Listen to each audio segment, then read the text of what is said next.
Master station is a designated area on a ship where passengers and crew assemble during emergencies. It is typically located near survival craft embarkation points and serve as a gathering place for receiving instructions and preparing for evacuation if necessary. Emergency procedures. Fire alarm continues. Ringing of bells or horns proceed to the master stations. Locate the fire and follow assigned duties from the master list.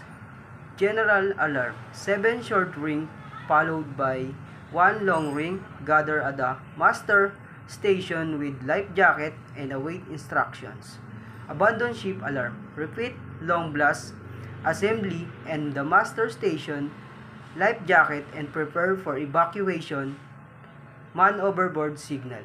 There are 3 long blast alert at the crew assist recovery efforts and proceed to master station if required. CO2 alarm. Specific alarm indicating CO2 release evacuation the area immediately and gather at the master stations. Engineer's call. Distinct signal for engineers to respond to the emergencies while others proceed to the master station. Cargo hold flooding. General alarm raise report to the master station and follow emergency protocols. For containment, pollution prevention, specific alarm or notification followed by containment procedures and report to the master station if necessary. Engine room flooding. General alarm raise notify engineering staff and follow emergencies protocols at the master stations.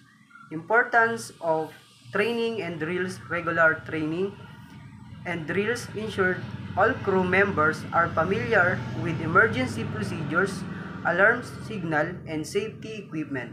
This practice minimize panic, enhance preparedness, and help comply with maritime safety regulations like SOLAS, Safety of Life at Sea.